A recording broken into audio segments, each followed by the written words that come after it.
위드 코로나 시대가 열려서 일상으로 돌아가는가 싶더니만 또다시 오미크론 바이러스라고 하는 이상한 바이러스가 나타나서 확진자들 숫자가 급증하고 또 위중한 그런 환자들이 급증하는 가운데 정부에서는 불가피하게 또 통제를 가하게 됐습니다. 소상공인들이 모처럼 회복되는가 싶더니만 또다시 어려움을 겪게 됐습니다. 지난 2년 동안 코로나 바이러스 시대에 우리가 자주 느끼는 감정은 좌절감과 또 실망감입니다.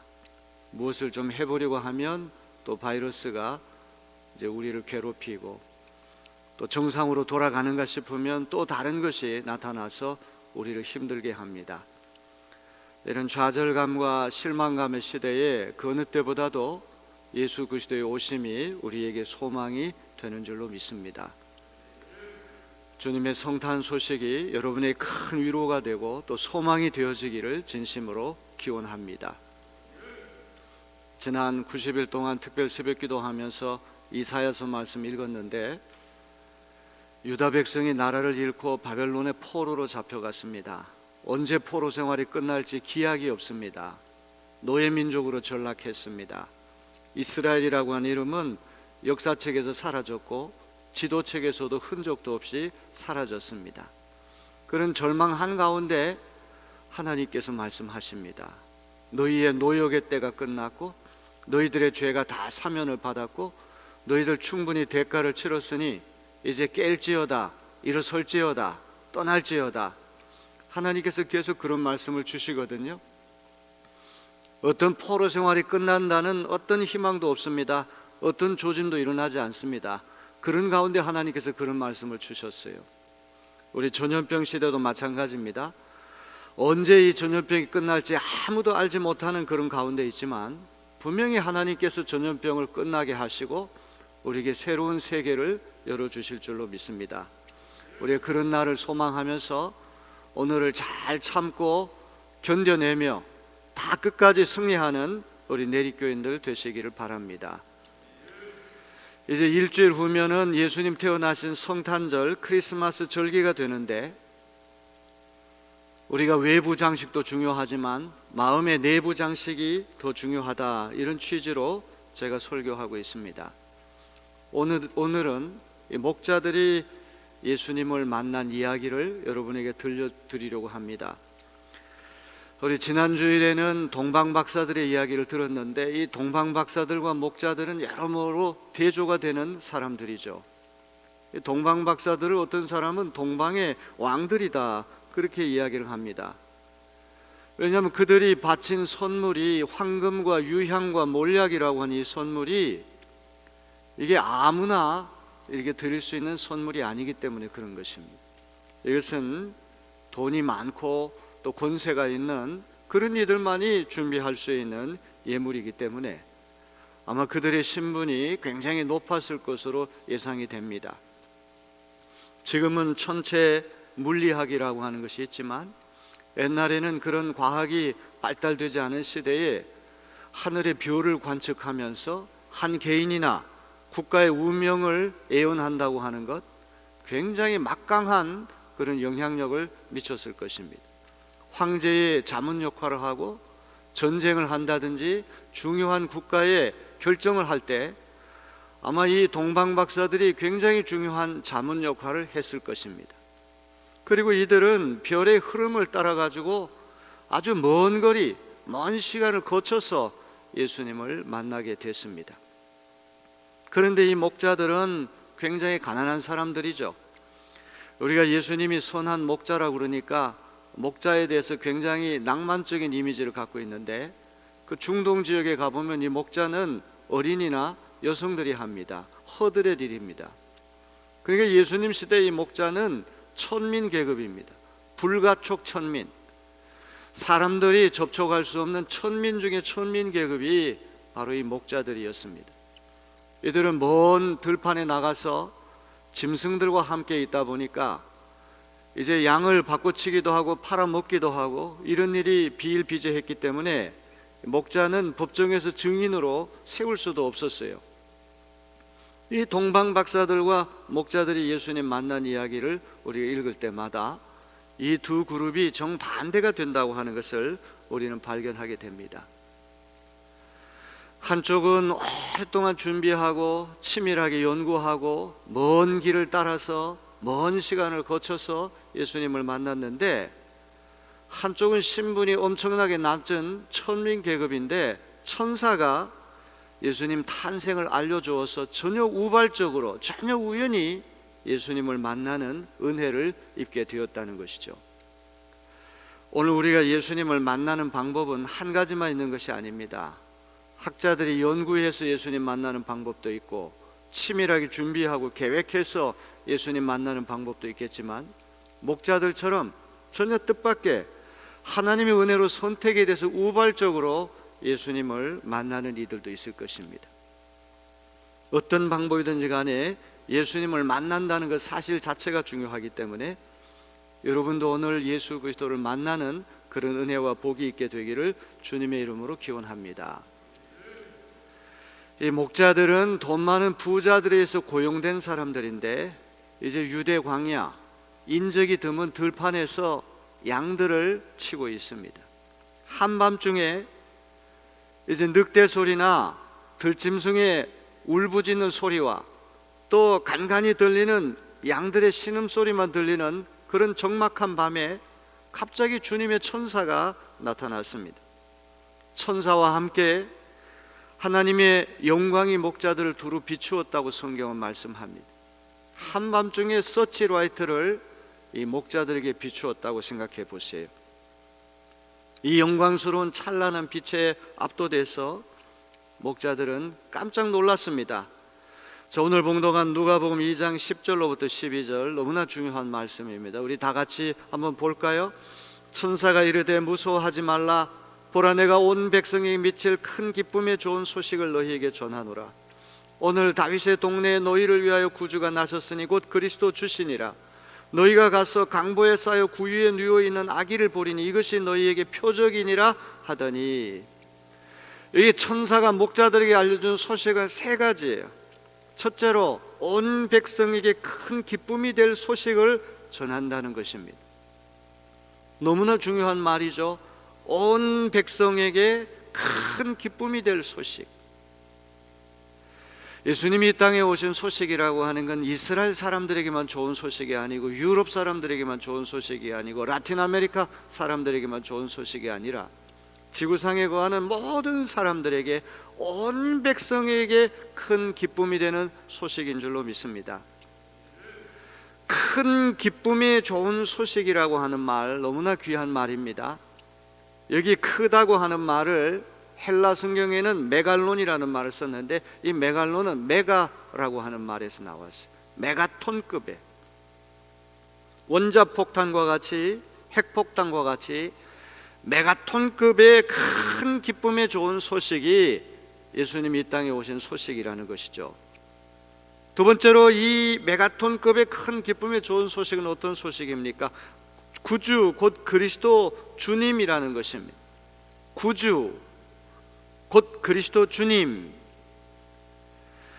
예수님에 대해서 가장 중요한 표현을 여기서 다 담고 있습니다. 구주, 소테르,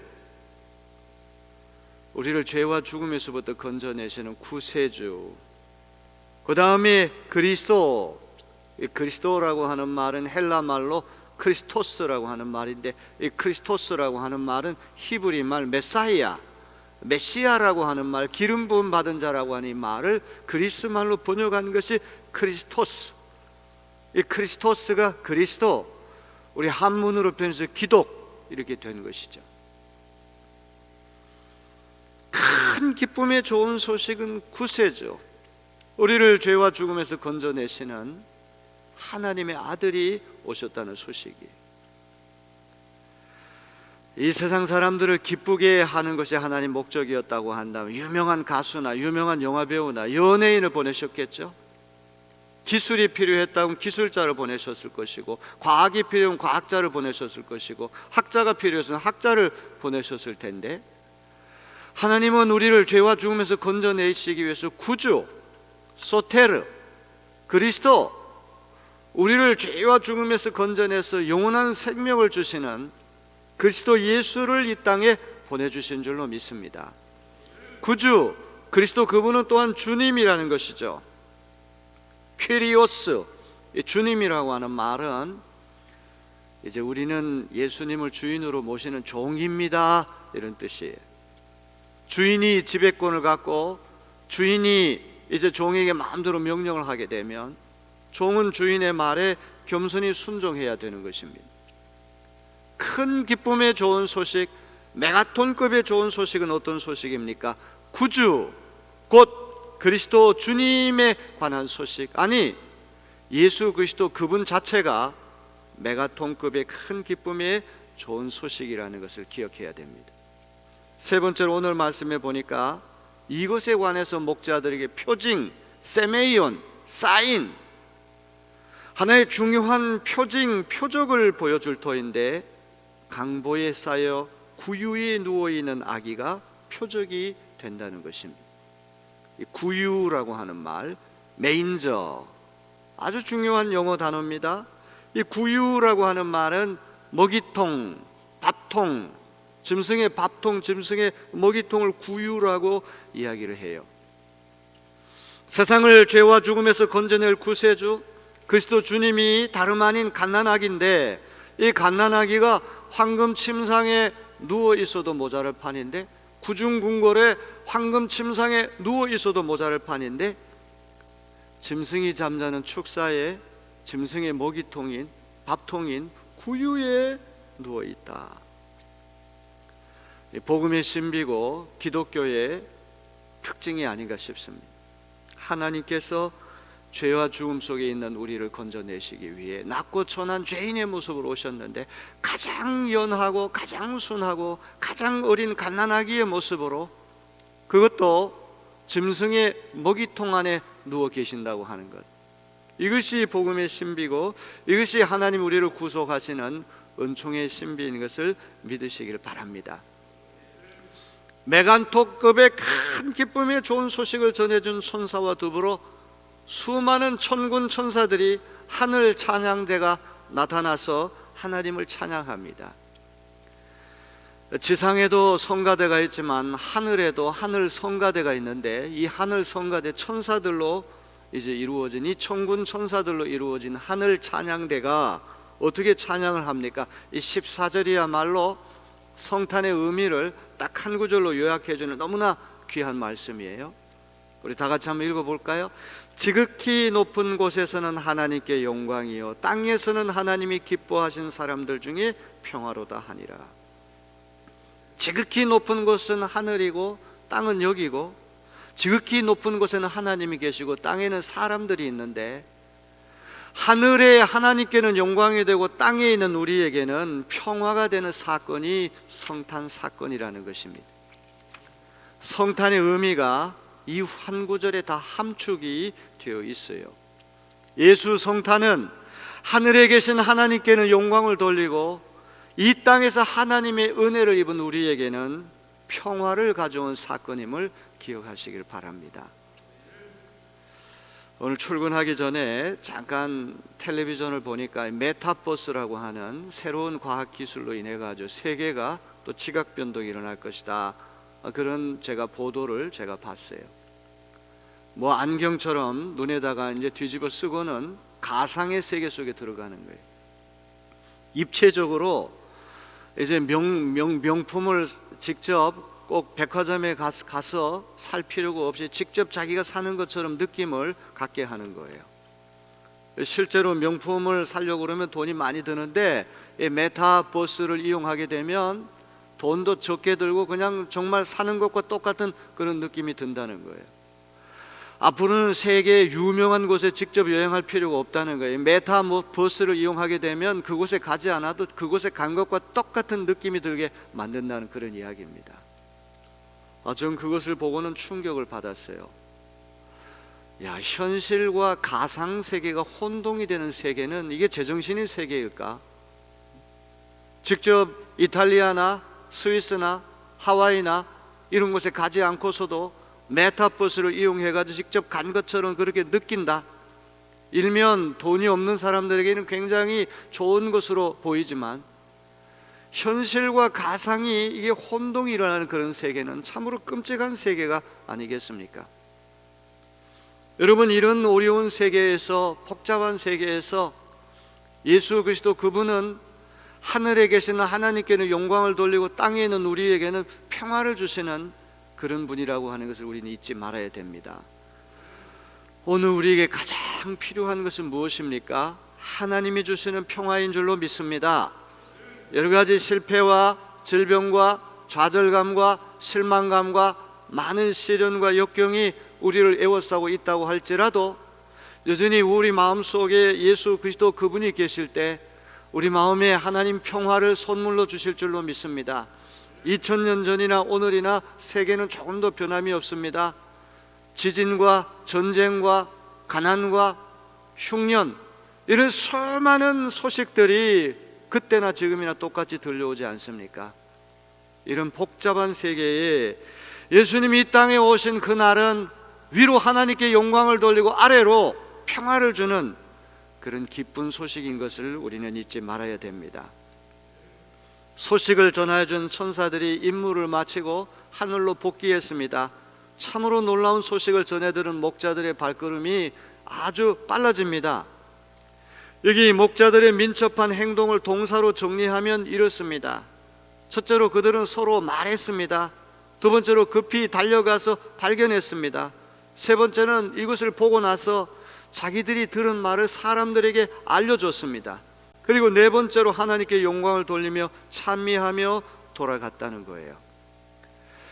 메가톤급의 큰 기쁨의 좋은 소식에 압도돼서 신속하면서도 일사불란하게 움직이는 모습을 볼 수가 있는 것입니다. 예수 그리스도, 아기로 오신 예수 그리스도 그분을 직접 알현, 임금님을 직접 뵙는 것을 알현 그렇게 말을 하는데, 만왕의 왕이시고 만유의 구주이신 예수 그리스도를 알현하는 영광과 특권은 아무에게나 주어진 것이 아닙니다. 생각해 보세요. 월드컵 결승전을 이제 관람하게 되는데 로얄 박스에 들어가 가지고 월드컵 결승전을 직접 관람한다고 하는 게 보통 영광, 보통 특권이 아닙니다. 아주 유명한 슈퍼스타의 공연을 지근거리에서 가장 가까운 거리에서 직접 이 관람할 수 있다는 것도 보통 영광, 보통 특권이 아니죠. 하물며 온 인류를 죄와 죽음에서 구속하실 구주 그리스도 주님, 구유에 놓은 어린 아기 예수님을 직접 뵐 수 있다고 하는 영광은, 이거는 엄청난 영광이고 엄청난 특권입니다. 2000년 전에 이런 예수님을 뵐 수 있는 기회가 많았지만 사람들은 돈 버는 일에, 영광의 구주에 대해서 관심이 없고 세상살이에 압도돼서 주님의 신경을 쓰지 않다가 너무나 소중한 기회를 다 놓쳐버린 사람들이 너무나 많아요. 그런데 이 엄청난 영광과 특권이 이름 없는 불가촉 천민인 목자들에게 주어졌다는 것입니다. 차가운 겨울 들판에 양들과 잠을 청하던 이름 없는 천민 중에 천민인 목자들이 예수 탄생을 직접 체험하는 은총을 입게 된 것입니다. 이것이 성탄의 신비요 기이한 은총이 아닐 수 없습니다. 오늘도 온 세상 만민을 구원하기 위해 낮고 천한 이 땅에 순하고 어린 아기로 오신 예수 그리스도의 탄생은 메가톤급의 큰 기쁨의 좋은 소식입니다. 목자들도 이 영광스러운 체험을 한 다음에 그것을 혼자만 간직하지 않고 사람들에게 이 큰 기쁨의 좋은 소식을 알려줬어요. 메가톤급의 큰 기쁨의 좋은 소식은 단연 예수 그리스도에 관한 복음인 줄로 믿습니다. 아니, 예수 그리스도 그분 자체가 메가톤급의 큰 기쁨의 좋은 소식이라고 하는 것을 기억해야 됩니다. 예수 탄생의 큰 기쁨의 좋은 소식은 하늘에 계신 하나님께 영광을 돌리고 땅에서 하나님의 은총을 입은 우리에게는 평화의 기쁜 소식인 것을 기억해야 됩니다. 자, 오늘 말씀을 읽으면서 목자들이 큰 기쁨의 좋은 소식을 사람들에게 알려줬을 때 두 가지 반응이 있다는 것을 발견합니다. 우리 17절, 18절을 세 번역으로 한번 보겠습니다. 이것을 들은 사람들은 모두 목자들이 그들에게 전해준 말을 이상히 여겼다. 마리아는 이 모든 말을 고이 간직하고 마음속에 곰곰이 되새겼다. 두 반응이 있어요. 첫째로 사람들은 이 소식을 듣고도 이상히 여겼다, 기이하게 여겼다. 그걸로 끝입니다. 그러나 마리아는 이 말을 듣고 이 모든 말을 고이 간직했다. 영어 성경은 treasure라는 말, treasure, 보배롭게 여기다, 보배롭게 마음에 품다, 이런 뜻이에요. 그리고 마음속에 곰곰이 되새기다, 반추했다, 이런 말씀이 나와요. 그 참 이상하다, 이런 시큰둥한 반응이 있는가 하면, 마리아는 자기의 태를 빌려서 예수님이 오신다는 사실 때문에 더 특별하게 이 말을 들었겠죠. 이 모든 말을 고이 간직하고 treasure, 보배롭게 마음에 간직하고 마음속에 곰곰이 되새겼다. 일주일 후면 성탄절이 다가옵니다. 코로나로 지치고 상한 우리에게 예수 탄생의 소식이 메가톤급의 큰 기쁨의 좋은 소식인 줄로 믿습니다. 우리는 큰 기쁨의 좋은 소식을 마음에 잘 새기고 그냥 이상하게 여기는 정도가 아니라 마리아처럼 그 예수 탄생의 소식을 마음에 보배롭게 간직하고 음미하는 그런 계절이 되어야 할 줄로 믿습니다. 로마서 10장 14절에서 바울은 복음 전파의 중요성을 이렇게 역설합니다. 그런데 사람들은 자기들이 믿은 적이 없는 분을 어떻게 부를 수 있겠습니까? 들은 적이 없는 분을 어떻게 믿을 수 있겠습니까? 선포하는 사람이 없으면 어떻게 들을 수 있겠습니까? 복음을 전해주는 전도자, 선교사가 없는데 어떻게 복음을 들을 수가 있습니까? 그렇기 때문에 우리는 땅끝까지 선교사를 보내고 전도자를 파송하는 이유가 이 목자들이 복음을 전파했던 것처럼 복음을 전파하기 위해서 그렇게 하는 것이 아닙니까? 코로나 바이러스가 다시 이렇게 격화되면서 우리가 다 좌절감이 있고 마음에 실망감이 있고 남이 알지 못하는 우울감이 우리로 휩싸는 이런 계절에 예수 탄생의 소식이 메가톤급의 큰 기쁨의 좋은 소식 되어지기를 주님의 이름으로 기원합니다. 또 이 큰 기쁨의 좋은 소식을 treasure, 마음에 보배롭게 잘 간직하고 그 의미를 잘 반추하고 되새기는 아름다운 계절이 되어지기를 주님의 이름으로 기원합니다.